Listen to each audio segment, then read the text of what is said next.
জনাব রাহাত মিনহাজ, আপনাকে আমাদের অনুষ্ঠানে স্বাগত জানাচ্ছি। জনাব রাহাত মিনহাজ, আজকে 26শে মার্চ আমাদের মহান স্বাধীনতা দিবস, স্বাধীনতা জাতীয় দিবস। এই দিবসটা নানা আনুষ্ঠানিকতার মধ্য দিয়ে আজকে পালিত হলো। এই দিবসটা নিয়ে আপনার মূল্যায়ন কি, আপনার অভিব্যক্তি কি, আজকে কি দেখলেন, কেমন লাগলো? কোনো জায়গায় কোনো কিছু পেয়ে, কোনো কিছু দেখে বিশেষ কোনো তৃপ্তি, কোনো কিছু না পেয়ে বিশেষ কোনো অতৃপ্তি, সব মিলিয়ে কেমন? না, শুরুতেই যে কথাটা বলা প্রয়োজন, দেখুন 1971 সালে আমরা যখন মুক্তিযুদ্ধ শুরু করেছিলাম এবং যখন মুজিবনগর সরকার গঠিত হয়েছিল এবং স্বাধীনতার ঘোষণাপত্র ঘোষিত হয়েছিল, তখন কিন্তু চারটি আপনার মূল লক্ষ্যকে আপনার নির্ধারণ করা হয়েছিল আর কি। হ্যাঁ, তার মধ্যে ছিল হচ্ছে আপনার সাম্য, মানবিক মর্যাদা এবং অর্থনীতি মুক্তির ব্যাপারটাও বিশেষভাবে আলোচিত হয়েছিল। এখন সহজ করে দেখুন, আমাদের সমাজে আপনার সাম্য, মানবিক মর্যাদা, অর্থনৈতিক মুক্তি, সেগুলো আমরা অর্জন করতে পেরেছি কিনা, মানুষের নিরাপদ জীবনকে আমরা নিশ্চিত করতে পেরেছি কিনা, সেগুলো কিন্তু আমার কাছে মনে হয় এখনো বহু দূর। বাংলাদেশের প্রায় 30% মতো মানুষ আপনার দারিদ্র সীমার নিচে এখনো বসবাস করে এবং প্রতিনিয়ত আমাদের জীবন যেরকম অনিরাপদ হয়ে উঠছে, আমরা গত দুদিন আগেই দেখতে পেলাম যে আপনার কি ভয়াবহ একটা আপনার বাস দুর্ঘটনায় মানুষকে প্রাণ হারাতে হলো। তো সবকিছু মিলে আসলে যে সকল ঘটনা আপনার আমার সামনে ঘটে প্রতিনিয়ত আর কি, সেটা কিন্তু আসলে কষ্ট দেয় এবং সেটা বারবার আমাদের সামনে প্রশ্ন নিয়ে আসে যে আমরা কি এই দেশ চেয়েছিলাম? এই দেশের জন্যই কি আসলে মানুষ এত রক্ত দিয়েছিল? এই দেশের জন্যই কি মানুষ এত আত্মত্যাগ স্বীকার করেছিল? খুব সম্ভবত তা নয়। আমাদের দেশটা হয়তো আরো একটু ভালো হওয়ার কথা ছিল, যে জায়গায় আমরা কখনোই পৌঁছাতে পারিনি। হ্যাঁ, সেটা ব্যাপারটা, কিন্তু একটা জিনিস আমরা লক্ষ্য করলাম, যে স্বাধীনতার নানা রকম বাণী আমরা দেখলাম বিভিন্ন জায়গায়। তো সব জায়গাতে আমার নিজের কাছে একটু একটা জিনিস খুব একটু বিস্ময় ঠেকেছে। সেটা হলো যে আমাদের স্বাধীনতার সঙ্গে যে বঙ্গবন্ধু শেখ মুজিব নামে একজন ব্যক্তি জড়িত ছিলেন, আমাদের স্বাধীনতার উনি যে মহানায়ক ছিলেন, সেই জিনিসটা যেন সবাই ভুলে গেছে, নাকি আমাদের দেশের মানুষকে ভুলিয়ে দেওয়ার একটা চেষ্টা চলছে। আমি বলতে পারবো না, কিন্তু আমি কারোর কাছেই সেই নামগুলো দেখছি না। আহ এটা এটা কি আপনি খেয়াল করেছেন? আমি আলোচনায় আসছি, আপনাকে একটা ভিন্ন প্রেক্ষাপট আমি আপনার সামনে তুলে ধরি আর কি। হ্যাঁ, আপনি দেখেন 1971 সালে যখন আপনার অপারেশন সার্চ লাইট পরিচালিত হয়েছে, অপারেশন সার্চ লাইটের একটা অংশ ছিল হচ্ছে বঙ্গবন্ধুর ধানমন্ডির 32 নম্বর সড়কের যে বাড়ি, সেই সড়কের বাড়িতে অভিযান পরিচালনা করা এবং তখনকার বাংলার অবিসংবাদিত নেতা বঙ্গবন্ধু শেখ মুজিবুর রহমানকে আটক করা। এবং সেই আটকটা সম্পন্ন হয়ে যায় আসলে মধ্যরাতেই, তখন 26 মার্চ পড়ে গেছে আর কি। এবং 26 মার্চ সকালবেলা থেকে ঢাকা শহরে তখন কারফিউ, পাকিস্তানি ট্যাঙ্ক চলছে এবং বিভিন্ন জায়গায় আপনার নিরাপত্তা জোরদার করা হয়েছে এবং এই নিরাপত্তা নিশ্চিত করার মধ্যে একটা জায়গা ছিল হচ্ছে ধানমন্ডির 32 নম্বর। তার মানে হচ্ছে 1971 সালের 26 মার্চ সকালবেলা ধানমন্ডির 32 নম্বর এই সড়কে পাকিস্তান সেনাবাহিনীর প্রহরা ছিল, পুলিশ ছিল। আপনি আজ 2026-এ যখন আমি কথা বলছি, আজও ধানমন্ডি 32 নম্বরের ভাঙা, পুড়িয়ে দেয়া বাড়ির সামনে পুলিশ ছিল। এটা এটা একটা ভয়াবহ আপনার না, তখন কি তো বলা যায়। তখন তো একটা বাড়ি ছিল এবং বাড়ির ভিতরে একজন নেতা ছিলেন, যাকে কেন্দ্র করে বাংলাদেশের মানুষ স্বাধীনতার স্বপ্ন দেখছিল। তখন তাদের জন্য এটা একটা হুমকি ছিল। কিন্তু এখন এটা কার জন্য হুমকি? এখন সেই ব্যক্তি নেই, তার লাশটা পর্যন্ত ওখানে নেই। তার একটা বাড়ি ছিল, বাড়িটাকেও ভেঙে দেওয়া হয়েছে। তারপরেও ওখানে এখন কাকে ভয় করে পুলিশ রাখা হচ্ছে? এখন এই এই প্রশ্নের জবাব তো আমার কাছে নেই। হ্যাঁ, শুধুমাত্র এই সিচুয়েশনের কারণে এই বিষয়টা লক্ষ্য করার পরে আমার ভেতরে আক্ষেপ আছে, কষ্ট আছে, যন্ত্রণা আছে। আমি আপনাকে একটা ছোট্ট উদাহরণ বলি। হ্যাঁ, দেখেন, আমি আমি সাংবাদিক ছিলাম, আপনি জানেন আমি সাংবাদিকতা করেছি দীর্ঘদিন। হ্যাঁ, আমি যখন সাংবাদিকতা করতাম তখন আওয়ামী লীগ আমল ক্ষমতায়, আওয়ামী লীগের মন্ত্রীরা অনেক প্রতাপশালী, তারা দায়িত্বশীল ভূমিকা পালন করছেন, তারা অনেক ক্ষমতাবান। আমি বুয়েটে বুয়েটে একটা অনুষ্ঠানে গিয়েছিলাম। সেই অনুষ্ঠানে আমার আজও মনে আছে। সে অনুষ্ঠানে জুনায়েদ আহমেদ পলক, যে ভদ্রলোক আপনার সম্ভবত আইসিটি প্রতিমন্ত্রী ছিলেন এবং তিনি তরুণ একজন সংসদ সদস্য হিসেবে খুবই প্রতাপশালী ছিলেন। তো সেই অনুষ্ঠানে সেই ভদ্রলোক ছিলেন হচ্ছে আপনার প্রধান অতিথি। এটা ছিল ফেব্রুয়ারি মাসের একটা অনুষ্ঠান, কোন বছর আমার ঠিক তখন মনে নেই। তখন সেই অনুষ্ঠানে যখন ভাষা আন্দোলনে তিনি আলোচনা করছিলেন, ভাষা আন্দোলনে আলোচনা করতে গিয়ে তিনি বলে ফেলেছিলেন যে বঙ্গবন্ধু শেখ মুজিবুর রহমানের নেতৃত্বে ভাষা আন্দোলন হয়েছে। এটা আসলে মিথ্যা কথা। আওয়ামী লীগ সরকারের আমলে যেমন বঙ্গবন্ধু শেখ মুজিবুর রহমানকে ভীষণ ভাবে আপনার দেবতার আসনে বসানো হয়েছে, তার উপরে অতিরিক্ত আপনার বিভিন্ন বিষয়ের গৌরব আরোপ করা হয়েছে এবং বঙ্গবন্ধুকে আসলে একটা দেবতা বানানোর বা একটা কাল্ট ফিগার বানানোর চেষ্টা আওয়ামী লীগ করেছে সবসময়।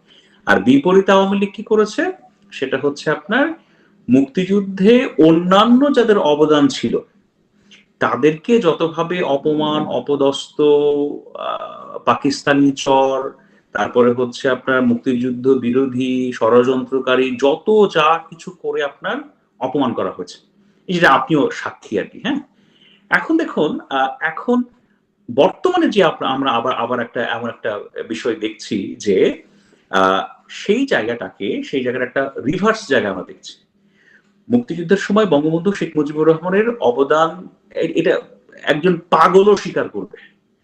একজন পাগল কাউকে যদি ধরেন একটা মানসিক বিকৃত সম্পূর্ণ মানুষকে যদি বলেন যে 1971 সালে মুক্তিযুদ্ধ বঙ্গবন্ধু শেখ মুজিবুর রহমান, সেও বঙ্গবন্ধু শেখ মুজিবুর রহমানের অস্তিত্বকে, ভূমিকাকে অস্বীকার করার সাহস দেখাবো বলে আমার মনে হয় না।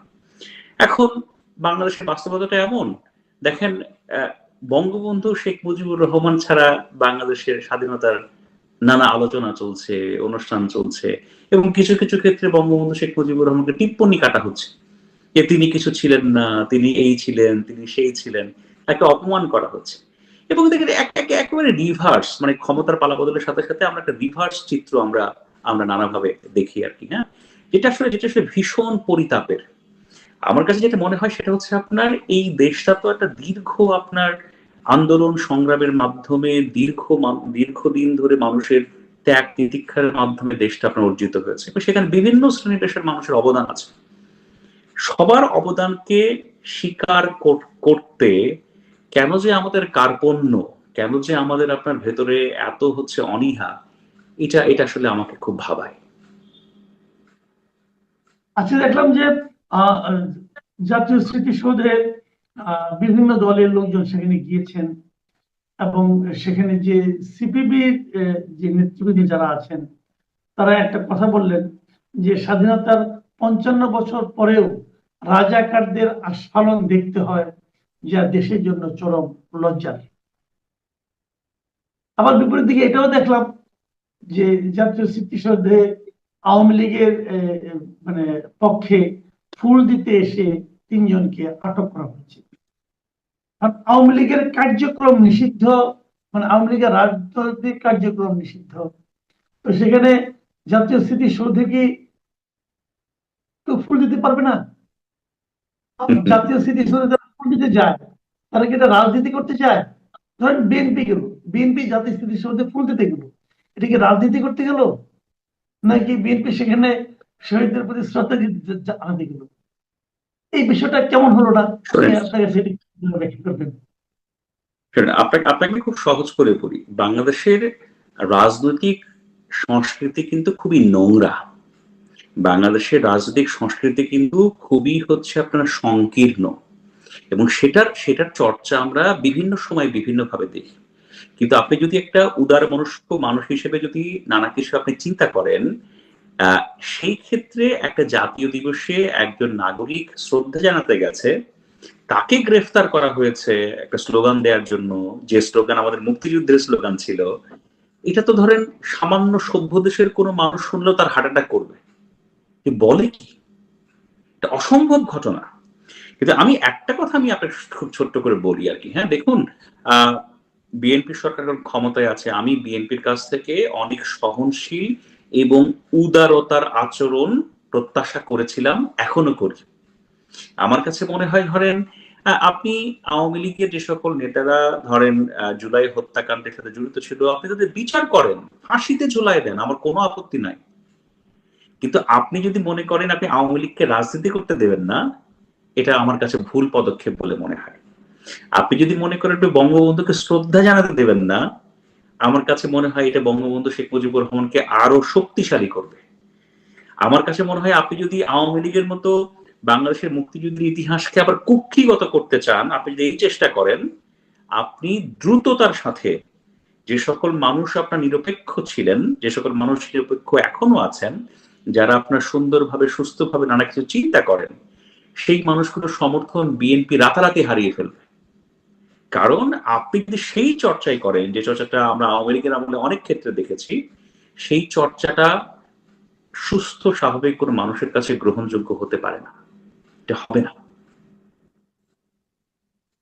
কিন্তু আমরা যেটা দেখেছিলাম গত অন্তর্বর্তীকালীন সরকারের আমলে, যে তাদের যে এই মানে আওয়ামী লীগ অথবা মনে করেন মুক্তিযুদ্ধের মানে পক্ষে যারা নিজেদেরকে দাবি করতো আগে, তাদের ব্যাপারে তাদের যে মনোভাব এবং আচরণ আমরা দেখেছি, যে প্রশাসনের যে ভূমিকা দেখেছি, সরকার পরিবর্তন হয়েছে, নতুন সরকার এসেছে, এবং নতুন সরকারের মধ্যে তো আমরা সেই আচরণেরই ধারাবাহিকতা দেখতে পাচ্ছি। তাহলে এই যদি চলতে থাকে, তাহলে দেশকে কি ঐক্যবদ্ধ করার কাজটা সহজ হবে? আর যদি ঐক্যবদ্ধ আপনি না করতে পারেন, দেশটিকে আপনি অগ্রসর করবেন কিভাবে?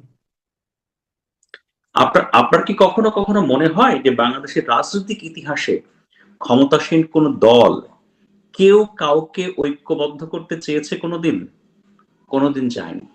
বাংলাদেশের রাজনৈতিক বাস্তবতায় যে দল যখন ক্ষমতায় ছিল বা ক্ষমতায় থাকে, তাদের প্রধান লক্ষ্য থাকে হচ্ছে তাদের ক্ষমতার আসনটাকে চিরস্থায়ী করা।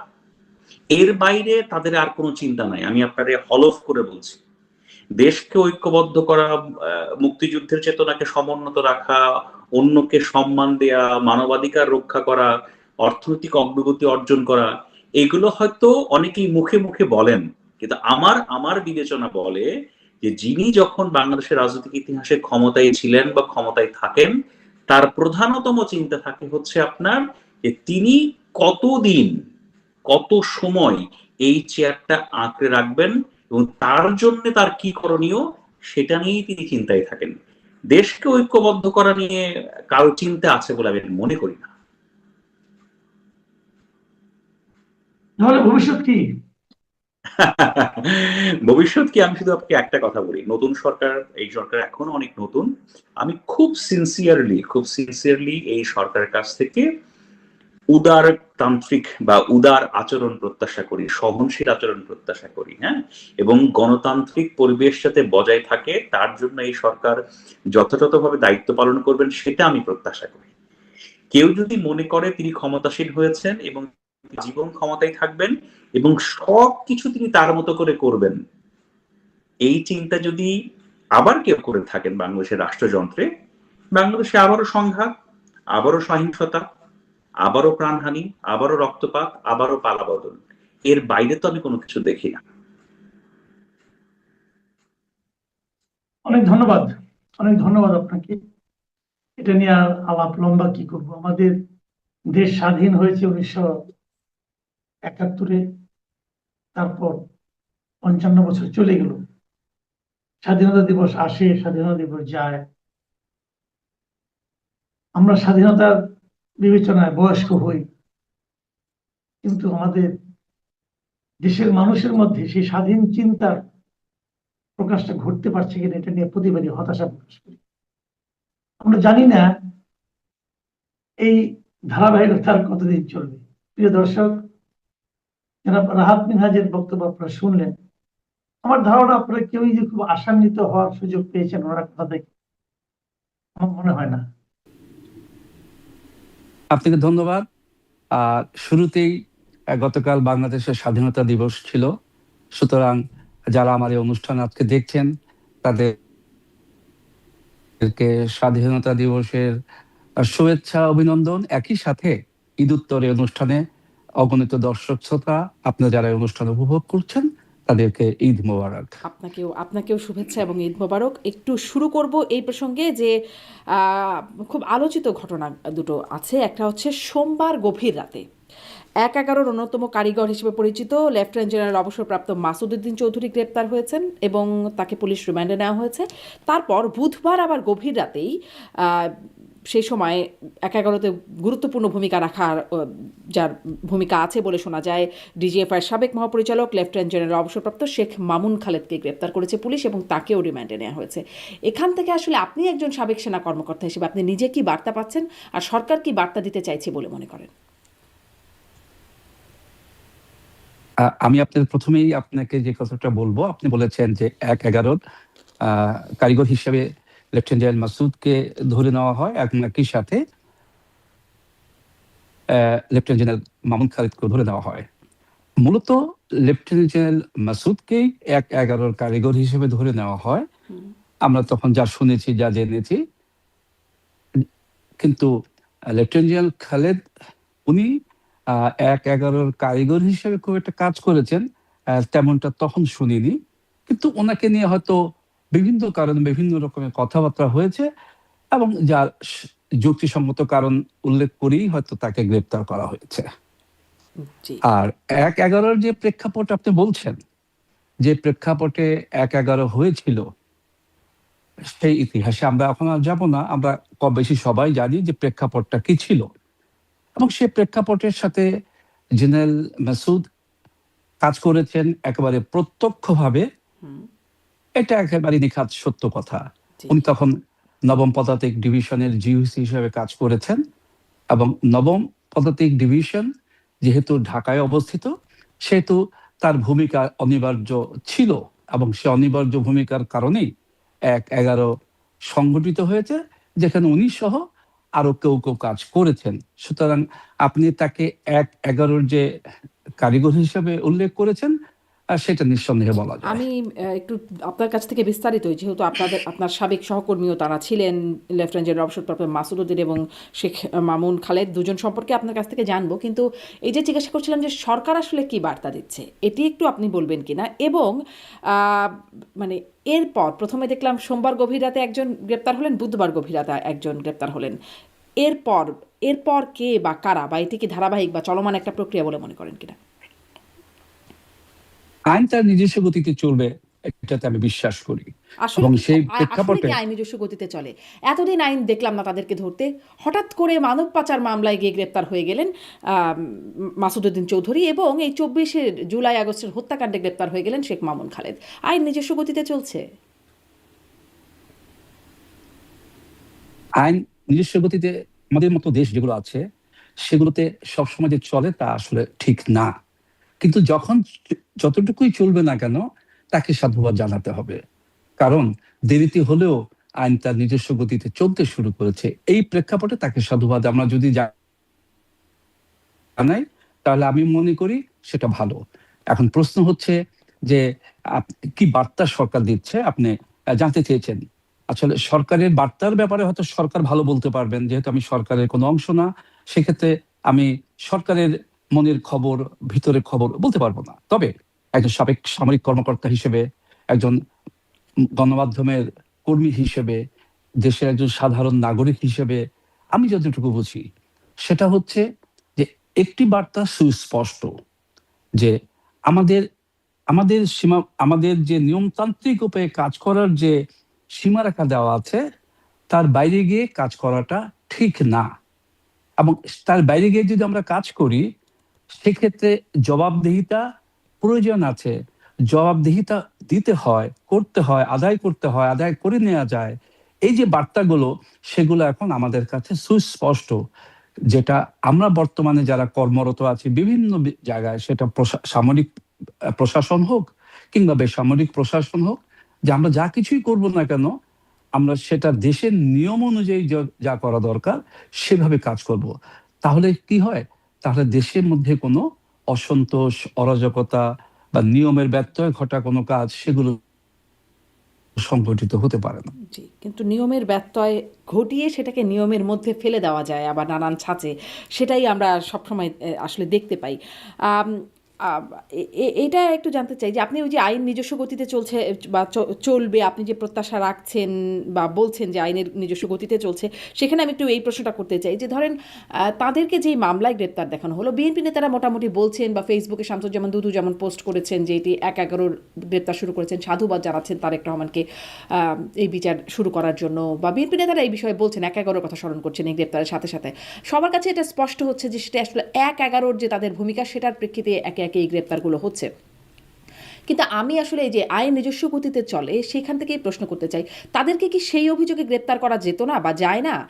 কেন আসলে মানব পাচারের অভিযোগ বা ২৪ জুলাই আগস্ট হত্যাকাণ্ডে তাদেরকে গ্রেপ্তার করার প্রয়োজন হচ্ছে? তাদের কি ওটা কি যথেষ্ট অভিযোগ না গ্রেপ্তার করার জন্য? ১/১১-তে তারা যথেষ্ট মানে দায়ী নন, দোষ নেই তাদের?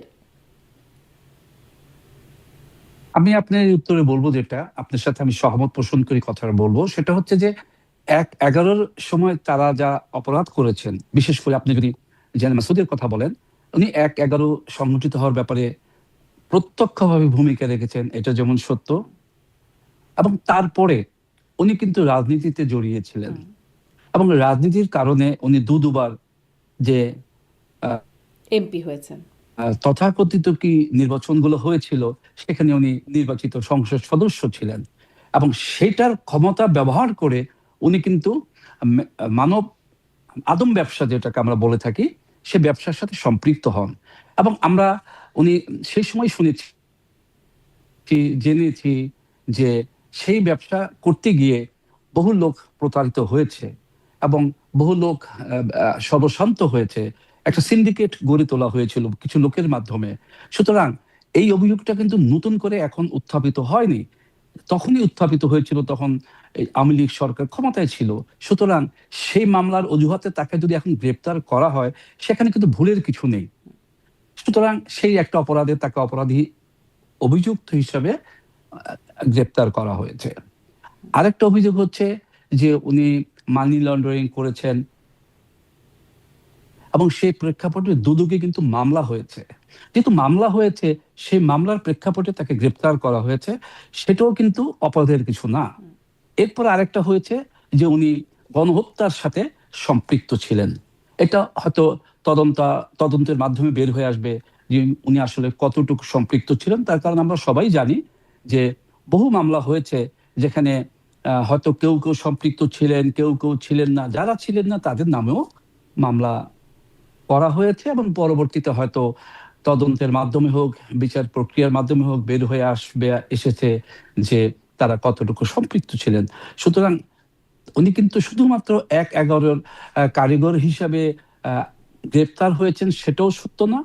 এবং তাকে কেন গ্রেপ্তার করা হয়েছে ইতিমধ্যেই কিন্তু কিছু কিছু কারণ উল্লেখ করা কিন্তু হয়েছে। এরকম আদম ব্যবসার সাথে জড়িত অনেকেই আসলে এই তালিকায় আছেন। এখন গ্রেপ্তার করা হলো এই মাসুদ উদ্দিন চৌধুরীকে, এবং তারপর পরই গ্রেপ্তার হলেন শেখ মামুন খালেদ। বিশ্লেষকরা বলছেন, বিএনপি নেতারা বলছেন, সবাই স্পষ্টভাবে ইঙ্গিত করছেন এটি ১/১১ কারণে তাদেরকে গ্রেপ্তার করা হচ্ছে। তো আমি আসলে এই প্রশ্নটা করছি, অজুহাতের দরকার হয় কেন? তাদের আরো অপরাধ থাকতে পারে, কিন্তু ১/১১ কি তারা যথেষ্ট অপরাধ করেন নাই গ্রেপ্তার হবার জন্য বা আইনি ব্যবস্থা নেবার জন্য? আমি আপনি এই প্রসঙ্গে আমি দুজনের কথাই বলবো। আপনি আমাকে দুজনের কথাই জিজ্ঞেস করেছেন, জেনারেল খালেদ ওনার সম্পর্কে জিজ্ঞেস করেছেন, এবং জেনারেল মাসুদ ওনার কথাও জিজ্ঞেস করেছেন। কর্মরত অবস্থায় ওনারা দুজনই আমার জ্যেষ্ঠ কর্মকর্তা ছিলেন। তবে জেনারেল খালেদ উনি আমার একেবারে কাছাকাছি, আমরা সমপর্যায়ের ছিলাম, আর জেনারেল মাসুদ আমার বেশ জ্যেষ্ঠ অফিসার ছিলেন। ১/১১ সময় জেনারেল মাসুদের যে ভূমিকাটা ছিল, সেটা হচ্ছে, আমরা তো কিছু কিছু, যেহেতু আমিও তখন কর্মরত ছিলাম, চোখে না দেখেছি কিন্তু কর্মরত যেহেতু ছিলাম, জেনেছি। সেটা হচ্ছে যে উনি ৯ম পদাতিক ডিভিশন জিওসি ছিলেন। তো সেইখান থেকে উনি গিয়ে যদি বঙ্গভবনে ঢুকে যান, অস্ত্র নিয়ে ঢুকে যান, সেগুলো কিন্তু সঠিক না, এগুলো নিয়মের ব্যত্যয়। তৎকালীন রাষ্ট্রপতি জনাব ইয়াজউদ্দিন আহমেদ উনি জরুরি অবস্থা ঘোষণা করেছিলেন। এই এখতিয়ার তার আছে, সংবিধান তাকে সেই ক্ষমতা দিয়েছে, এবং যে প্রেক্ষাপটের কথা উল্লেখ করে উনি ঘোষণা করেছেন সেটা ওনার ব্যাখ্যা ছিল। কিন্তু এটা সংগঠিত হওয়ার ব্যাপারে ভূমিকা রেখেছিলেন জেনারেল মাসুদ, এবং একই সাথে তৎকালীন সেনাপ্রধান এবং আরো কিছু সামরিক কর্মকর্তা। সুতরাং সেই অজুহাতে তাকে গ্রেপ্তার করা যেত না কিনা, অবশ্যই যেত। কিন্তু গ্রেপ্তার করার সময় কিন্তু বলা হয়েছে ১/১১ হুম। নেপথ্যের কারিগর, একই সাথে আমি যে কারণগুলো উল্লেখ করলাম সেগুলোও বলেছে। নেপথ্যের সুতরাং কারিগর সবগুলো এটা মিলিয়ে বলেছে, কিন্তু কিন্তু ওনাকে যদি গ্রেপ্তারের কারণ আমরা দেখি, বলেছে, এটা হ্যাঁ, বলেছে। খাতা কলমে কি আছে বা ডকুমেন্টে কি আছে, তখন আসলে ১/১১ কথা না, তখন তার মানব পাচারের জন্য তাকে গ্রেপ্তার করা হয়েছে।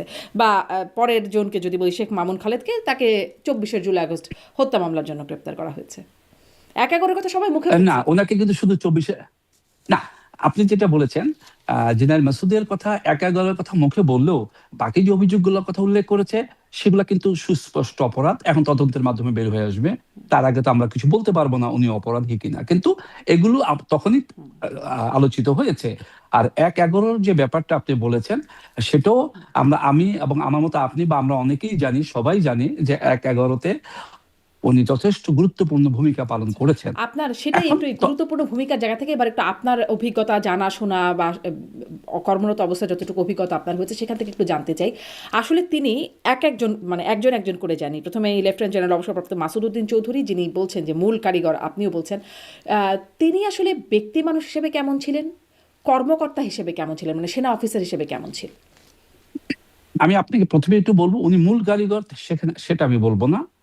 মূল কারিগর তো উনি হতে পারেন না, তখন তৎকালীন যিনি সেনাপ্রধান ছিলেন তার নেতৃত্বেই সবকিছু সংগঠিত হয়েছে, কিন্তু উনি তার প্রধান সহযোগী হিসেবে কাজ করেছেন।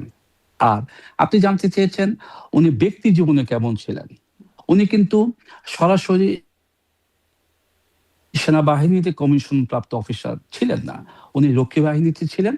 ৭৫ সালে তদানীন্তন রাষ্ট্রপতি শেখ মুজিবুর রহমান উনি নিহত হওয়ার পরে রক্ষী বাহিনীকে সামরিক বাহিনীর সাথে অঙ্গীভূতি করে নেওয়া হয় এবং সেইভাবেই উনি সামরিক অফিসার হিসেবে রূপান্তরিত হয়েছিলেন। এরপরে যখন বিভিন্ন সময়ে বিভিন্ন জায়গায় উনি কর্মরত ছিলেন, ওনাকে আমরা একজন পেশাগতভাবে ভালো অফিসার হিসেবে দেখেছি। আহ, কখনো এমন কোনো কিছু করতে দেখিনি যার মাধ্যমে বলা যায় যিনি উনি অফিসার হিসাবে ততটা উত্তম মানুষ ছিলেন না। আর সবচেয়ে বড় কথা হচ্ছে কি, সুযোগ না হলে, পরিস্থিতি না আসলে আসলে কাউকে বিচার করাটাও কষ্টকর। কারণ উনি কিন্তু ওনাকে কিন্তু বিচার বিশ্লেষণ করেই নবম পদাতিক ডিভিশনের জিওসি হিসাবে নিয়োগ দেওয়া হয়েছিল এবং তখন বিএনপি সরকার ক্ষমতায় ছিল। অর্থাৎ তার প্রতি একটা আস্থা ছিল, তার প্রতি একটা বিশ্বাস ছিল। সেই বিশ্বাস এবং আস্থার উনি অমর্যাদা করেছেন। বিশ্বাস এবং আস্থার অমর্যাদা করাটা সঠিক না। সেই প্রেক্ষাপটে আমি ওনাকে বলবো যে উনি আমানতের খেয়ানত করেছেন এবং যারা এটা করেন তারা সঠিক মানুষ না। আচ্ছা, কিন্তু এইটা করবার তার উদ্দেশ্য কি ছিল?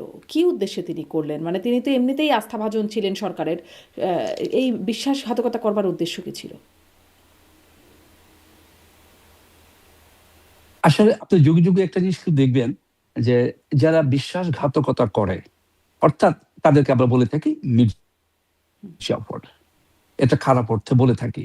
এবং এই মির্জাফর যুগে যুগে যারা হয়েছেন, বিশ্বাসঘাতকতা যুগে যুগে যারা করেছেন, আপনি কখনো কি কেউকে দেখেছেন দূরের কেউ এসে সে কাজ করেছে? কখনই না। কাছের যে লোকটা থাকে, যে সবকিছু জানে, সবকিছু বুঝে এবং যাকে আপনি সন্দেহের ঊর্ধ্বে রাখবেন তার দ্বারাই কিন্তু এই ধরনের মির্জাফর সংক্রান্ত কাজগুলো সম্পন্ন হয়। আমি আপনাকে একটু উদাহরণ দিই। যেন মইনু আহমেদ কিন্তু তখন সেনাপ্রধান ছিলেন। উনি অফিসার হিসেবে যোগ্য, এটা আমি স্বীকার করব, কারণ উনি যে ব্যাচের অফিসার ছিলেন, অর্থাৎ বাংলাদেশের প্রথম শর্ট কোর্স SSC 1, সেই কোর্সে উনি ছোট অনার ছিলেন। তো একটা কোর্সের যিনি প্রথম সারির অফিসার থাকেন, সে নিঃসন্দেহে একজন পেশাগত অফিসার। সুতরাং তাকে সেনাপ্রধান করেছে, সে ব্যাপারে কোনো কিছু নেই। কিন্তু তাকে সেনাপ্রধান করার আগে কিন্তু বিবেচনায় আরো ৪-৫ জন জ্যেষ্ঠ অফিসার ছিলেন যাদেরকে করা যেত, কারণ তারাও কিন্তু পেশাগতভাবে দক্ষ ছিলেন। কিন্তু আপনি নিশ্চয়ই আমার সাথে একমত হবেন যে সরকার সবসময় চায় প্রশাসনটা তার নিজের মতো করে সাজাতে। এটা সবাই চায় যেন তার কাজগুলো সবসময় ভালোভাবে সংগঠিত হয়, গোছালো হয়। সেই প্রেক্ষাপটে জেনারেল মঈনকেও সেনাপ্রধান করা হয়েছিল। কিন্তু জেনারেল মঈন কিন্তু পরবর্তীতে সেই আস্থার প্রতিদান দিতে ব্যর্থ হয়েছেন। কিন্তু ১/১১ যখন সংঘটিত হয়, এটা একজন সেনাপ্রধানের পক্ষে এককভাবে সংগঠিত করা তো সম্ভব না। সুতরাং উনি হয়তো চিন্তা ভাবনা করে দেখেছেন নবম পদাতিক ডিভিশন এবং তার জিওসি, এই ডিভিশন এবং জিওসি যদি তার সাথে সহমত পোষণ করে, একত্রে কাজ করে, তাহলে হয়তো এই যে কাজটা সেনাপ্রধান জেনারেল মঈন করেছেন সেটা করা সুবিধা হবে। সেই চিন্তা করেই হয়তো জেনারেল মাসুদকে উনি তার সাথে নিতে সমর্থ হয়েছিলেন এবং তাকে সহায়তা করেছেন হয়তো তখনকার যারা গোয়েন্দা প্রতিরক্ষা কাজ করতো, যেটাকে আমরা ডিজিএফআই বলে থাকি, সেখানে কিছু ঊর্ধ্বতন কর্মকর্তা সবাই মিলে এই কাজটাকে সুসংহত করেছে। এই জন্য আমি বললাম যে মূল কারিগর যে জেনারেল মাসুদ উনি না, তখন ডিজিএফআই তে যারা কর্মরত ছিলেন, বিশেষ করে দুজন ব্রিগেডিয়ার যারা ছিলেন তাদের নামও আমরা শুনে থাকি, তারাও তাকে সহযোগিতা করেছেন। নবম পদাতিক ডিভিশনের জিওসি তাকে সহায়তা করেছেন, নেতৃত্বে ছিলেন জেনারেল মঈন আহমেদ। ওই যে বিশ্বাসঘাতকতা আসলে আপনি বলছিলেন মীর জাফর কাছের মানুষই, হ্যাঁ নিশ্চয়ই বিশ্বাস যাকে করা হবে সেই তো বিশ্বাসঘাতকতাটা করতে পারে, বিশ্বাস না করলে তো আর বিশ্বাসঘাতকতার জায়গা থাকে না। কিন্তু মানে তারপরেও প্রশ্ন যে এই যে রাজনৈতিক নেতাদের মারপিট করা, চরম মারপিট করা, একদম আমার গত অনুষ্ঠানে ছিলেন বর্তমানে এমপি আজিজুল বারী হেলাল, ছাত্রদলের সাবেক সভাপতি, তিনি বলছিলেন যে তারও নিজের অভিজ্ঞতাটাও বলছিলেন যে তিনি এবং ছাত্রলীগের তৎকালীন যিনি সভাপতি ছিলেন তারা একসাথে নির্যাতিত হয়েছেন। সেই নির্যাতনের ঘটনাও কিছুটা বলছিলেন। মানে আমরা তো আরও বড় বড় নেতাদের নির্যাতনের ঘটনা দেখেছি, কিছুটা দেখেওছি, কিছু কিছু বিষয় আবার লিকও হয়েছে যেটি সামাজিক যোগাযোগ মাধ্যমে এখনও খুব রেয়ার ভিডিও হিসেবে পাওয়া যায়। এটা কেন, মানে রাজনৈতিক নেতাদের এমন মারপিট কেন করা হয়েছিল তখন? আমি আপনার মতোই বলবো যে যেহেতু আমি তখন প্রথম দিকে ঢাকার বাইরে কর্মরত ছিলাম, পরবর্তীতে ঢাকায় এসেছি 11 যতদিন জরুরি অবস্থা চলেছে তৎপরবর্তী সময়ে। সুতরাং কি হচ্ছে না হচ্ছে যেহেতু কর্মরত ছিলাম, সবকিছু না হলেও আমরা কিছু শুনতাম, সহকর্মীদের কাছ থেকে জানতাম। এই ক্ষেত্রে আমি বলবো কিছু কিছু ভুল তো হয়েছে, এগুলো অবশ্যই ভুল। যার যে কাজ তাকে সে কাজ করতে হবে। যদি রিমান্ডে নিয়ে তথ্য বের করার প্রয়োজন আসে, তো এই কাজটা যাদের তাদের করতে হবে। সেখানে আমি যদি ডিজিএফআই এর কর্মকর্তা হয়ে কিংবা অন্য কোথাও কর্মকর্তা হয়ে মারধরের মাধ্যমে তাদের কাছ থেকে তথ্য বের করার চেষ্টা করি বা করে থাকি, সেটা কখনোই সমর্থনযোগ্য হতে পারে না। এবং সেটা করতে গিয়ে কিছুটা হলেও সেই সময়ে সেনাবাহিনীর ভাবমূর্তি কিছুটা ক্ষুণ্ণ হয়েছিল এবং আমরাও মর্মাহত ছিলাম। এবং আমরা এখনো বলে থাকি যে আমাদের এই ব্যাপারে ভবিষ্যতে আরো সতর্ক থাকা উচিত। জি, কিন্তু মানে আপনিও বলছেন মর্মাহত, কিন্তু কেন যে করা হলো সেটা বুঝলাম না। বিশেষ করে প্রশ্ন হচ্ছে ধরেন বর্তমান প্রধানমন্ত্রী তারেক রহমান, তার ভাই আরাফাত রহমান কোকো, তাদেরকে চরম নির্যাতনের শিকার তারা হয়েছেন, অনেক মানে খুব বাজে রকমভাবে পেটানো হয়েছে তাদেরকে, এবং সেটার পেছনে এই মাসুদ উদ্দিন চৌধুরী যিনি এখন গ্রেপ্তার হয়ে রিমান্ডে আছেন, তার নাম অন্যতম শোনা যায়। যেটা আমরা জানি যে এই মাসুদ উদ্দিন চৌধুরীর সম্পর্কে তারেক রহমানের মামা, খালেদা জিয়ার ভাই সাইদ ইস্কান্দারের আপন ভাইরা ভাই তিনি। তো মানে মামা হয়ে ভাগ্নেকে এমনভাবে পেটানোর উদ্দেশ্য কি, মানে কেন, কি বিদ্বেষ, কি জিঘাংসা? এই কথা যদি বলেন, আমি বরং বলবো যে আপনি যে তথ্যটা, সেই তথ্যটা অবশ্যই সঠিক। জেনারেল মাসুদ, বর্তমান প্রধানমন্ত্রী তারেক রহমান, তার যিনি মামা ছিলেন মরহুম মেজর সাইদ ইস্কান্দার, তারা দুজন আপন ভাইরা। এবং সেই প্রেক্ষাপটে তো বিশ্বাস স্থাপিত হয়েছিল যে আমার নিজস্ব লোক আমার কাছে থাকবে এবং প্রশাসন আমার মতো করে আমরা চালাবার চেষ্টা করব, ভালো ভালো কাজগুলো আমরা যেভাবে চাইবো সেভাবেই হবে। এটা সবাই চায়, এটা তৎকালীন সরকারও চেয়েছিলেন। এই জায়গাটায় জেনারেল মাসুদ কিন্তু দীর্ঘদিন পদোন্নতি থেকেও বঞ্চিত ছিলেন। অর্থাৎ আওয়ামী লীগ সরকারের আমলে জেনারেল মাসুদ অন্তত পেশাগতভাবে যতটুকু দক্ষ অফিসার ছিলেন, সেক্ষেত্রে ওনার যতটুকু পদোন্নতি হওয়ার কথা ছিল সেক্ষেত্রে উনি বঞ্চিত ছিলেন। বিএনপি সরকার এসে তার পেশাগত দক্ষতার মান দেখে কিন্তু তাকে পদোন্নতিও দিয়েছিলেন এবং তাকে ভালো জায়গায় পদায়ন করেছেন, যেখানে তার বিশ্বাস এবং আস্থা তার উপর রাখা হয়েছিল। আমি একটু আগেই বলেছি যে কোনো না কোনোভাবেই সে বিশ্বাস কিংবা আস্থার জায়গাটাতে অন্য কেউ তাকে হয়তো ডিরেল করে দিয়েছে, যেটা জেনারেল মাসুদের হওয়া কোনোভাবেই উচিত হয়নি। এবং সেই সুযোগটা গ্রহণ করেই তো জেনারেল মঈন ১/১১ যে ঘটনাটা ঘটিয়েছে সেটা ঘটিয়েছিল। দ্বিতীয়, আমি মোতাহার হোসেন আপনার কাছে জিজ্ঞাসা করছিলাম যে আসলে লেফটেন্যান্ট জেনারেল মাসুদউদ্দিন চৌধুরী তিনি কেন মামা হয়ে ভাগ্নেকে আসলে নির্যাতন করলেন, তারেক রহমান, আরাফাত জি, রহমান কোকোর যে নির্যাতনের ঘটনাটা, সেটার পেছনে কারণ কি? হ্যাঁ, আমি আপনাকে আবার বলছি, এটা অত্যন্ত নিন্দনীয় একটা কাজ ছিল। আমরা তখনই শুনেছিলাম, আমরা তো কর্মরত ছিলাম, যে এই ধরনের কাজ উনি করেছেন। উনি তো সরাসরি হয়তো করেননি, উনি করিয়েছেন। তো এটা কিন্তু এখনো আমি বলছি নিন্দনীয় একটা কাজ। আমরা তাৎক্ষণিকভাবে সেটা মনে মনে হলেও প্রতিবাদ করেছি, যেহেতু কর্মরত ছিলাম, প্রতিবাদ করার সুযোগ ছিল না। আজকে সুযোগ পেয়ে সেটা প্রকাশ্যে নিন্দা জ্ঞাপন করছি। আমি যেটা বলতে চাচ্ছি সেটা হচ্ছে জেনারেল মাসুদ কিন্তু মেজর সাইদ ইস্কান্দার অর্থাৎ বর্তমান প্রধানমন্ত্রী তারেক রহমানের যে মামা, তার আপন ভাইরা ছিলেন। সুতরাং সেই সূত্র ধরেই তো বিশ্বাস কিংবা আস্থার ক্ষেত্রটা তৈরি হয়েছিল, এবং সেইভাবেই তাকে নবম ডিভিশনের জিওসি হিসেবে পদায়ন করা হয়েছিল। মেজর জেনারেল মাসুদ কিন্তু পেশাগতভাবে একজন ভালো অফিসার ছিলেন, কিন্তু উনি আওয়ামী লীগ সরকারের আমলে পদোন্নতি বঞ্চিত ছিলেন। সেই প্রেক্ষাপটের কথা চিন্তা করেই কিন্তু বিএনপি সরকার ক্ষমতায় এসে তার যোগ্যতার কারণে তাকে পদায়ন করেছিলেন, পদোন্নতি দিয়েছিলেন, এবং বিশ্বাসের ক্ষেত্র ধরে নবম পদাতিক ডিভিশনের মতো গুরুত্বপূর্ণ একটা ডিভিশনের জিওসি হিসেবে নিয়োগ দিয়েছিলেন। আপনি যদি দেখেন যে ক্ষেত্রগুলো কিন্তু তৈরি করা হয় কিভাবে, আপনি নেপালের দিকে তাকান। নেপালের রাজা বীরেন্দ্রকে হত্যা করা হলো, হত্যা কে করেছিল? তারই তো ছেলে করেছিল। কিভাবে করেছে, কেমনে করেছে, ওই ইতিহাসে আমরা যাবো না, তার কারণ আপনি জানেন।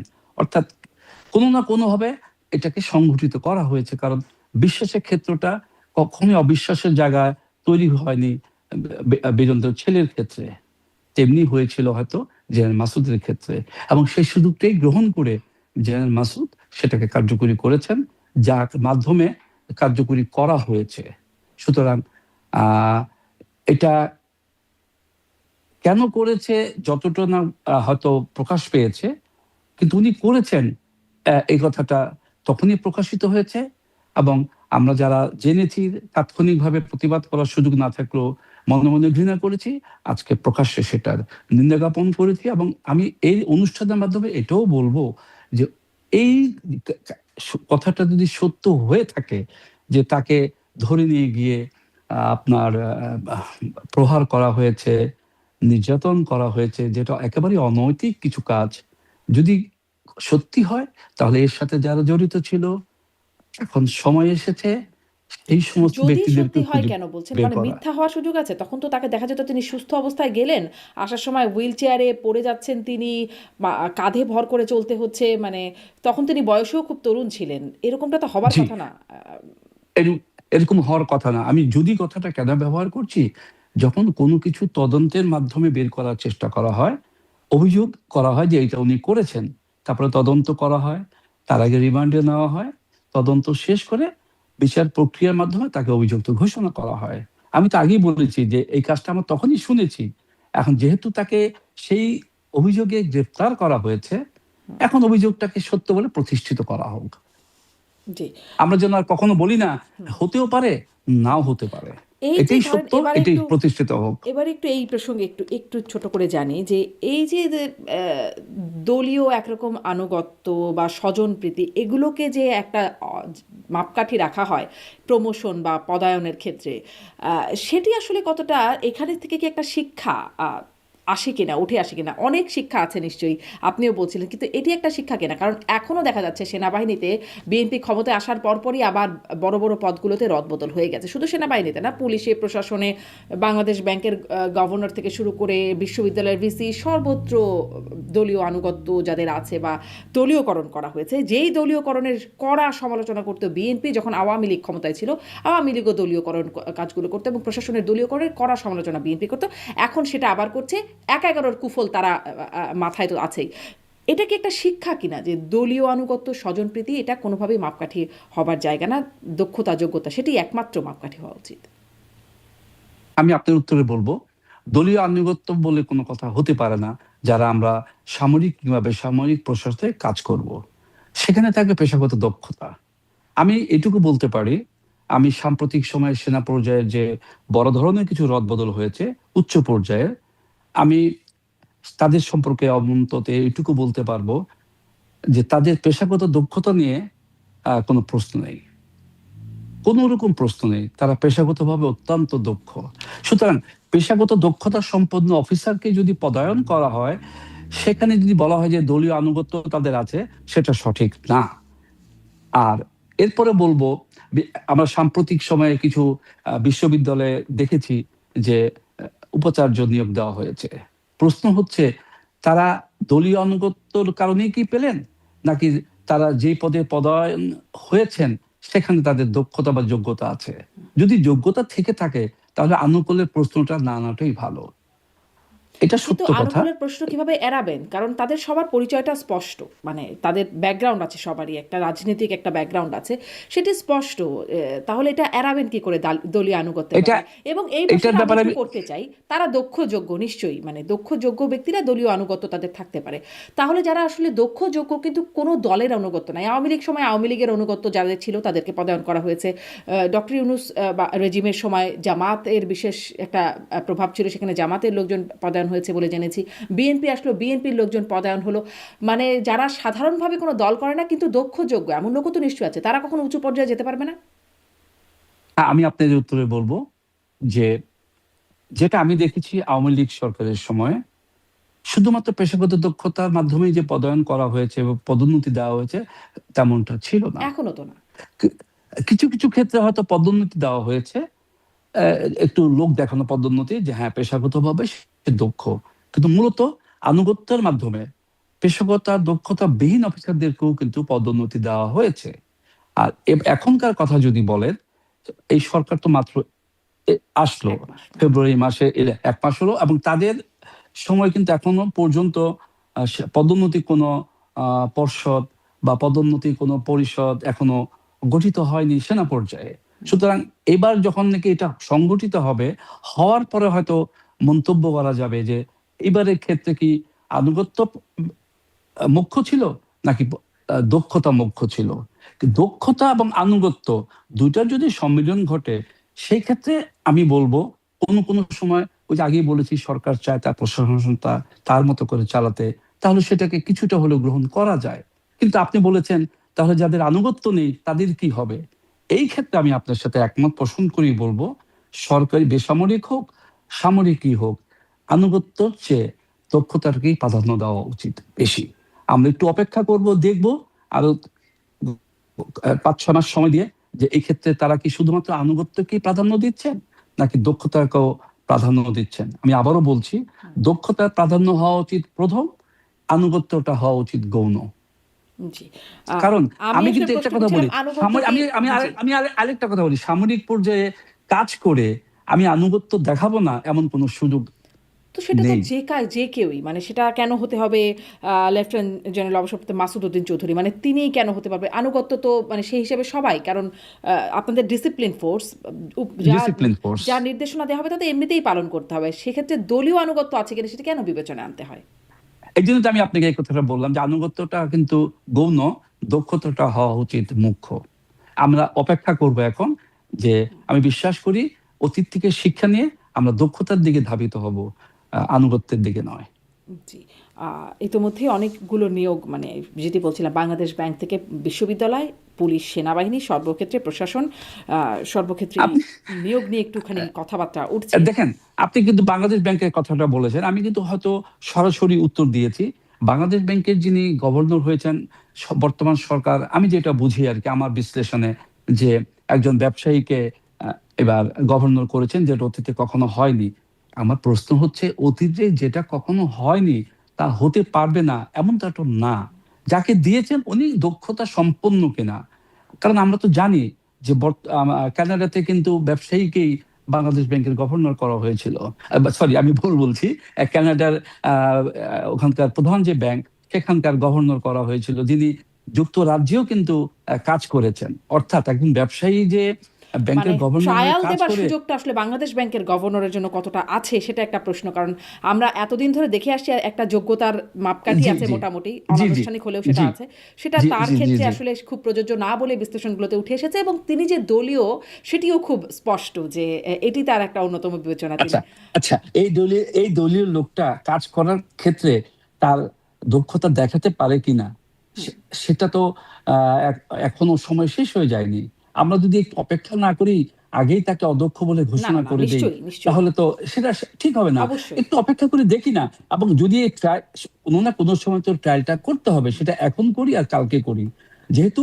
তবে ওনার যে আহ জীবন বৃত্তান্ত, সেটা যদি আমরা দেখি, তাহলে কিন্তু একেবারে ফেলে দেওয়ার মতো জীবন বৃত্তান্ত তার না। এখন প্রশ্ন আসছে সেই দক্ষতা কতটুকু দেখাতে পারবে, নিশ্চয়ই একটু কারো অপেক্ষা মানে করে যারা দেখি। নিয়োগ হয়েছেন তারও কারো দক্ষতা নিয়ে এখনই আমার প্রশ্ন করার বা জি আপনার উত্তর দেওয়ার জি সুযোগটা জি নিশ্চয়ই নাই। এটা আমি প্রশ্নটা জি করছিলাম এখান থেকে যে বিবেচনায় কোন মাপকাঠিতে নিয়োগটা দেওয়া হচ্ছে, সেখানে সবগুলো ক্ষেত্রেই দলীয় বিবেচনাটা একটা প্রাধান্য আছে, কারণ সবারই একটা দলীয় পরিচয় আছে। সেখান থেকে আসলে এই প্রশ্নটা আপনার কাছে করছিলাম। আমি আমি আপনাকে এই প্রসঙ্গ একটা কথা একটু বলতে চাই। আমিও আপনার সাথে একটু মত পোষণ করি, বলবো যে দলীয় আনুগত্যটাকে বিবেচনায় না এনে আমি যদি সব দল থেকেই নিয়ে, অর্থাৎ যার দক্ষতা আছে, হয়তোবা তার রাজনৈতিক আনুকূল্য অন্যদিকে আছে, হুম। এরকমও যদি থাকে, তাকেও সুযোগ দেওয়া উচিত। তার কারণ তার যে দক্ষতাটা আছে সেটা কাজে লাগাবার সুযোগ দিয়ে যদি দেখতে পারি যে সে সেভাবে কাজ করছে না, তখন কিন্তু আপনার বলার সুযোগ তৈরি হবে যে দেখেন, যারা আমার দলের আনুগত্যহীন ছিল তাদেরকে যদি আমরা দেখেছি, তারা তখন কাজ করে না। এটা যদি একটু প্রমাণ করতে পারে, এটা কিন্তু বর্তমান সরকারের জন্য একটা প্লাস পয়েন্ট হবে। নিশ্চয়ই। সুতরাং তাদের এই ক্ষেত্রে একটু দৃষ্টি দেওয়া দরকার আছে, এবং আমি বিশ্বাস করি যদি এই আমার মতো একজন ছোট সাধারণ কর্মীর কথা শুনে, সাধারণ মানুষের কথা শুনে তাদের এইটাকে যুক্তিযুক্ত মনে হয়, তাহলে তারা গ্রহণ করতে পারে। নিশ্চয়ই। কারণ আমার কথা কিন্তু আমার একেবারেই কথা না, যেহেতু আমি জনতার সাথে মেলামেশা করি, হয়তো তাদের প্রতিধ্বনিটা আমার মাধ্যমে, আপনার মাধ্যমে প্রকাশ পাচ্ছে। জি, আমি একটু আর একজন ব্যক্তি যিনি গ্রেপ্তার হলেন পরবর্তীতে, লেফটেন্যান্ট জেনারেল অবসরপ্রাপ্ত শেখ মামুন খালেদ, তিনি কেমন ব্যক্তি ছিলেন ব্যক্তিগত জীবনে, বা তার পার্সোনালিটি কেমন ছিল, এবং অফিসার হিসেবে তিনি কেমন ছিলেন? আচ্ছা, আপনি জেনারেল খালিদ মাহমুদ সম্পর্কে জানতে চেয়েছেন। ওনার সম্পর্কে আমি একটু ভালো বলতে পারি বা ভালো জানি এই জন্য যে আমি যে ব্যাচের অফিসার, উনি আমার এক ব্যাচ জ্যেষ্ঠ অফিসার। সুতরাং আমরা একেবারে মিলিটারি একাডেমি থেকে শুরু করে কর্মজীবনে বিভিন্ন জায়গায় বিভিন্ন সময়ে একসাথে কাজ করেছি। ওনার পেশাগত দক্ষতা নিয়ে যদি বলেন, উনি নিজেকে পেশাগত দক্ষ হিসাবে অফিসার হিসাবে কর্মজীবনে প্রমাণ করেছেন।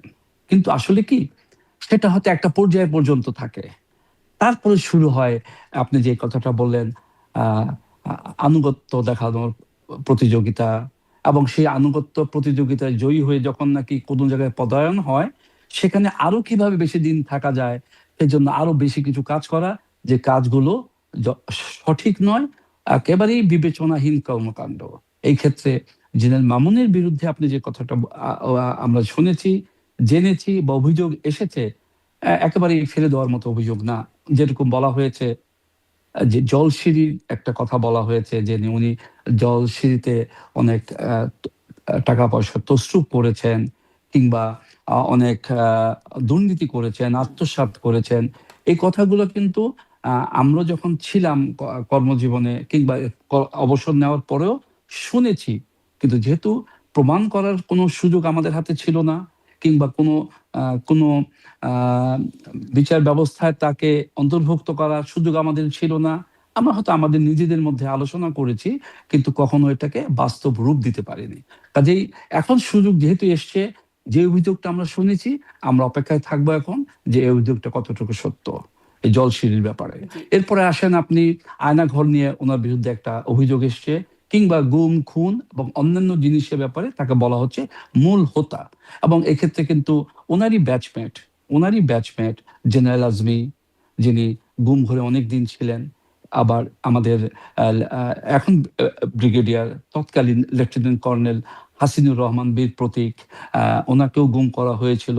ওনারা কিন্তু সবসময় বলেছেন যে সবসময় কিন্তু উল্লেখ করেছেন যে জেনারেল মামুন খালেদ এই সাথে জড়িত ছিল। অর্থাৎ উনি যখন প্রতিরক্ষা গোয়েন্দা পরিদপ্তরের মহাপরিচালক ছিলেন, উনি শুধু তাই ছিলেন না, উনি কিন্তু 111-এর সময় ডিজিএফআই তে কর্মরত ছিলেন। এরপরে 2009 সালে যখন তৎকালীন আওয়ামী লীগ সরকার ক্ষমতায় আসে, উনি ব্রিগেডিয়ার হিসেবে একটা গুরুত্বপূর্ণ পদে পদায়ন ছিলেন, এবং সেখান থেকেই উনি ওনার কর্মের বাইরে গিয়ে আনুগত্য দেখানোর মাধ্যমেই ধীরে ধীরে ধীরে ধীরে আপনার গোয়েন্দা মহাপরিদপ্তরে মহাপরিচালক হিসাবে জায়গা করে নেন। এবং এই জায়গা করার মাধ্যমেই উনি পরবর্তীতে বেশ কিছু কাজ করেছেন যেটা বিতর্ক তৈরি করেছে, এবং সেই বিতর্কগুলো আমি আপনি বা আমরা সবাই জানি, এবং পেপারে আমরা আজকে দেখতে পাচ্ছি, গণমাধ্যমের খবরের মাধ্যমে দেখতে পাচ্ছি যে সে অভিযোগগুলা কি কি। আমি এই অনুষ্ঠানের মাধ্যমে আবারও বলবো যে এই অভিযোগগুলো তদন্ত হোক, সত্য প্রতিষ্ঠিত হোক, এবং সেখান থেকে আমরা এখন যারা কর্মরত আছি তারা যেন একটা বার্তা পেতে পারি যে একজন জেনারেল এই ধরনের কাজ করবে এবং এই কাজ করে পার পেয়ে যাবে, সেটা ভবিষ্যতে আর কখনো যেন না হয়।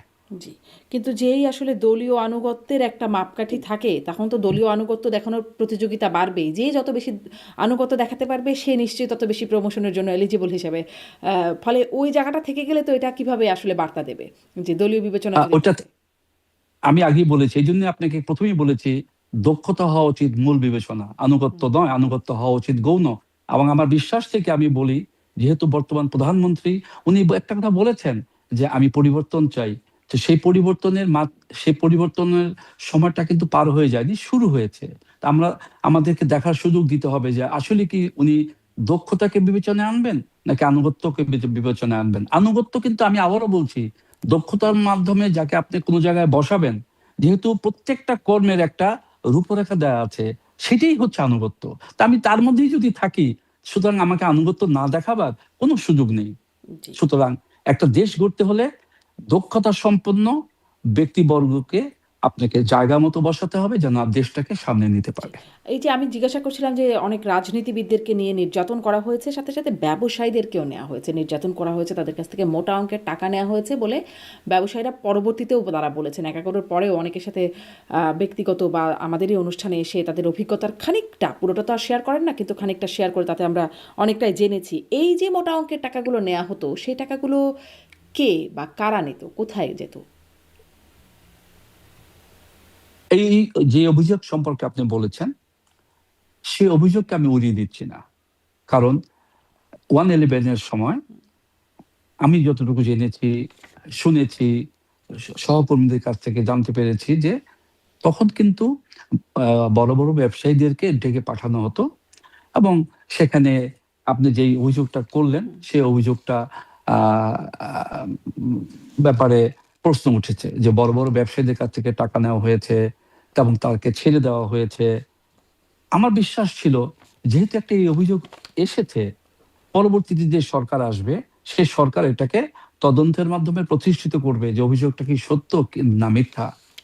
2009 সালে যখন তদানীন্তন আওয়ামী লীগ সরকার ক্ষমতায় আসলো, আমরা চেয়েছিলাম যে এই অভিযোগটার সত্যতা প্রমাণিত হোক, হয় সত্য নয়তো মিথ্যা। কারণ কিন্তু এটা আসলে তদন্তই হয়নি। যেহেতু তদন্ত হয়নি, সেহেতু আমি যে অভিযোগটা শুনেছি বা জেনেছি, ওটাকে এখনো বিশ্বাস করি যে ওইটাই সত্য।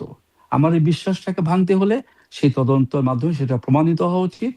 আবারও বলছি, যেহেতু তদন্ত হয়নি, এই তদন্ত হওয়ার সময় শেষ হয়ে যায়নি। তদন্ত হওয়া উচিত, যেহেতু এই অভিযোগটা আছে। এই অভিযোগটা অত্যন্ত মারাত্মক একটা অভিযোগ।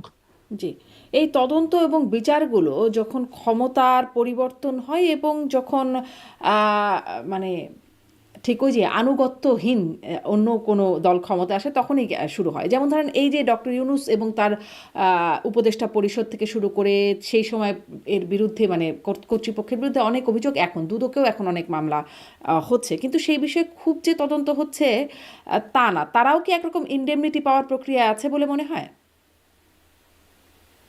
আমি আমি কোনো ইন্ডিমিউনিটিতে বিশ্বাস করি না। কেন করি না? কিছু কিছু ইন্ডিমিউনিটি আছে, দিতে হয়, সেটা হচ্ছে রাষ্ট্রের প্রয়োজনে। কিন্তু ব্যক্তির প্রয়োজনে কোনো ইন্ডিমিউনিটি হোক, সেটা আমি চাই না। এটা আমি কেন, আপনিও চান না। তাহলে তো বিচারের বাণী নীরবে নিভৃতেই থেকে যাবে, কখনোই আর বিচার হবে না, সুষ্ঠু বিচার আমরা পাবো না। আমি বিশ্বাস করি ইন্ডিমিউনিটির মাধ্যমে কোনো বিচারকেই তিরোহিত করে দেওয়া উচিত না। আর যে বিচারগুলো এখনো হয়নি ব্যক্তি বিশেষের, সেগুলো হওয়া উচিত।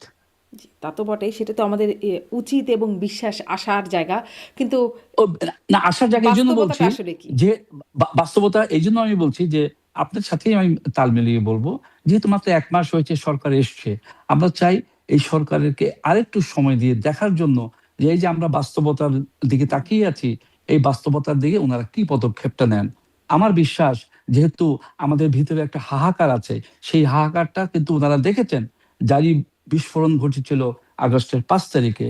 তো সেখান থেকে যদি ওনারাও এই পদক্ষেপটা নিতে ভুল করেন, তাহলে তো আর কিছু বলার থাকবে না। আর আমি একটা বিশ্বাস করি এই ভুলটা হবে না। আরেকটা বিষয় একটু ছোট্ট করে জানতে চাই যে অন্তর্বর্তী সরকারের সময় আমরা দেখেছিলাম সেনা প্রধানের সাথে তৎকালীন নিরাপত্তা উপদেষ্টার একটা দূরত্ব, সেটি স্পষ্ট হয়ে যাচ্ছিল। বিশেষ করে যখন সেনা প্রধান বললেন, মানে নিরাপত্তা উপদেষ্টা, প্রথমে তো পররাষ্ট্র উপদেষ্টা, তারপরে তৎকালীন প্রেস সচিব এবং নিরাপত্তা উপদেষ্টা এ নিয়ে বেশ কথাবার্তা বললেন করিডোর, মানবিক করিডোর প্রসঙ্গে, তখন সেনাপ্রধান একটা বক্তব্যে বললেন নো ব্লাডি করিডোর বিজনেস, এবং তারপরে সেখান থেকে একটু মনে হলো যেন পেছনে যাওয়ার মতো একটা অবস্থায় তৎকালীন নিরাপত্তা উপদেষ্টা। এখন সেই নিরাপত্তা উপদেষ্টা পররাষ্ট্রমন্ত্রী। এর একটা প্রভাব কি আছে কিনা, বা দূরত্ব এখন আর ম্যাটার করে কিনা, আপনার কি মত? প্রথম প্রাথমিকভাবে আমি যে কথাটা বলবো, তখন উনি নিরাপত্তা উপদেষ্টা হিসেবে যে কথাটা বলেছিলেন, হ্যাঁ, নিরাপত্তা উপদেষ্টা বলতে পারেন, কিন্তু মূলত দেশে যেহেতু একটা সংগঠিত সশস্ত্র বাহিনী আছে এবং সেখানে 3 বাহিনীর প্রধান আছেন, এই ধরনের কোনো কিছু কাজ করার আগে বা কিছু বলার আগে 3 বাহিনী প্রধানের সাথে আলাপ করে যদি উনি কথাটা বলতেন, তাহলে কি হতো, আস্থায় নিয়ে, বিশ্বাসের মধ্যে নিয়ে কাজটা করা সহজ হয়। এটা উনি করেননি তৎকালীন নিরাপত্তা উপদেষ্টা, এবং সেই জন্যই এই দূরত্বটা তৈরি হয়েছিল। এবং এই দূরত্বটা তৈরি হওয়াটা কিছুটা যৌক্তিক বলে আমি মনে করি, এবং পরবর্তীতে সেটার সমাধানও ডক্টর ইউনূস করতে পেরেছিলেন, অর্থাৎ দূরত্ব কিছুটা কমাতে পেরেছিলেন। সেইটার রেশ ধরে এখন যদি বলেন, আসলে এখন তো আমাদের প্রতিরক্ষা উপদেষ্টা যিনি হয়েছেন, তিনিও সামরিক বাহিনীর একজন প্রাক্তন কর্মকর্তা। সুতরাং এই জিনিসগুলো উনিও ভালো বুঝবেন, বোঝার কথা, কারণ উনিও একজন পেশাগত দক্ষতা সম্পন্ন অফিসার। আর পররাষ্ট্রমন্ত্রী যিনি হয়েছেন, যিনি তখন তৎকালীন নিরাপত্তা উপদেষ্টা ছিলেন, এই ক্ষেত্রে কিন্তু তার সাথে সশস্ত্র বাহিনীর যারা প্রধান আছেন 3 বাহিনীর, তার কিন্তু খুব একটা যোগাযোগ থাকার সুযোগ কম। যা কিছু হবে সেটা তো প্রতিরক্ষা উপদেষ্টার মাধ্যমে হবে। সুতরাং সেই দূরত্বটা খুব বেশি প্রভাব ফেলতে পারবে না। এখন তাই আপনি মনে করছেন? এই যে একটা চিত্র বা নজির চলমান হয়ে গেছে বা স্থাপিত হয়ে গেছে, যে ক্ষমতায় বা আনুগত্য থাকলে একটা পুরস্কার, এবং সেই ক্ষমতার পরিবর্তনে শুধু তিরস্কারই না, একদম জেল। বাকিরা যারা যারা সুযোগ পায় চলে যান দেশ ছেড়ে, তারা নিরাপদে থাকেন। কিন্তু দেশে থাকলে সাবেক সেনা কর্মকর্তা, এর আগেও আমরা কথাও বলেছি যে অনেকেই জেলে আছেন এখন, তার আগেও আমরা দেখেছি যারা ক্ষমতাসীন বা গুরুত্বপূর্ণ পদে ছিলেন তারা আসলে জেলে চলে যাচ্ছেন, হয় বিদেশে চলে যাচ্ছেন, নয় জেলে চলে যাচ্ছেন। এই ধারাবাহিকতা যদি, মানে এই ধারাবাহিকতাই কি থাকবে সামনে, কি মনে হয়?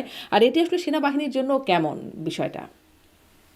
আমি আপনাকে একটা কথা নিশ্চিত করে বলতে পারবো না, কিন্তু আমার ধারণাটা আপনাকে প্রকাশ করতে পারবো। যেই শিক্ষাটা আমরা নিচ্ছি বা দেখছি এখন, যে যদি আমি কোনো খারাপ কিছু করে থাকি যেটা আমার কর্মের বাইরে গিয়ে করতে হচ্ছে, আপনি উদাহরণ দিয়ে বলতে পারবো। আপনি হয়তো বলতে চাচ্ছেন, যেরকম জেনারেল জিয়াউল আহসান, উনি কিছু করেছেন, উনি র্যাবে ছিলেন ও বিভিন্ন জায়গায় বিভিন্ন সময়ে ছিলেন, উনি কিছু কাজ করেছেন যার পরিপ্রেক্ষিতে উনি এখন গ্রেপ্তারকৃত অবস্থায় কারান্তরীণ আছেন। প্রশ্ন হচ্ছে, উনি কি সেটা করেছেন? পারসেপশন হচ্ছে উনি করেছেন। এখন তদন্তের মাধ্যমে কিংবা বিচার প্রক্রিয়ার মাধ্যমে এটা প্রতিষ্ঠিত হবে যে উনি করেছেন কিনা। যদি করে থাকেন, তাহলে তো এটা সাজা হওয়া উচিত। কেন হওয়া উচিত? ভবিষ্যতে যেন আমার মতো বা আমাদের মতো কোনো সামরিক কর্মকর্তা হোক কিংবা বেসামরিক কর্মকর্তা হোক, তারা যেন তাদের কর্ম পরিধির বাইরে গিয়ে এমন কিছু না করেন যেটা দেশের জন্য খারাপ। সুতরাং সেই ক্ষেত্র ধরে যদি কেউ কারান্তরীণ থেকে থাকেন, সেটা একেবারেই ঠিক আছে। আর যারা এই ধরনের কাজ করেছেন কিন্তু গ্রেপ্তার হননি, তারা দেশের বাইরে চলে যেতে সক্ষম হয়েছেন, এটা অত্যন্ত দুঃখজনক। সরকার যদি কোনো প্রক্রিয়ার মাধ্যমে তাদেরকে ফিরিয়ে এনে বিচারের ব্যবস্থার আওতাধীন আনতে পারেন, আমি মনে করি, আমার মতো আমরা অনেকেই খুশি হব যে বিচার ব্যবস্থায় তারা দোষী সাব্যস্ত হয়েছে, যেখান থেকে শিক্ষা নিয়ে এই আনুগত্য দেখাতে গিয়ে আমরা এমন কোনো কাজ করব না যেটা বিতর্কের তৈরি করে। জি, সেটা তো প্রত্যাশিত থাকেই, কিন্তু আসলে চিত্রটা ভিন্ন দেখা যায় বলেই এত সব প্রশ্ন আপনার কাছেও করা। অনেক ধন্যবাদ, অনেক ধন্যবাদ লেফটেন্যান্ট আপনি সত্যি বলেছেন, আপনি সত্যি বলেছেন, না আপনি সত্যি বলেছেন যে আহ, চিত্রটা ভিন্ন হয়, কিন্তু আমি কিন্তু 5ই আগস্টের পরে যেহেতু আমরা অবসরপ্রাপ্ত সামরিক কর্মকর্তা যারা এখনো কর্মরত আছেন, তাদের সাথে তো আমাদের পুরনো কলিগ হিসেবে দেখা সাক্ষাৎ হয় কিংবা কথাবার্তা হয়। আমি তাদের যে মনের কথাগুলো আমি যতটুকু বুঝতে সক্ষম হয়েছি, আমি সেটা আপনার মাধ্যমে প্রকাশ করব যে আমরা দক্ষতার মাধ্যমে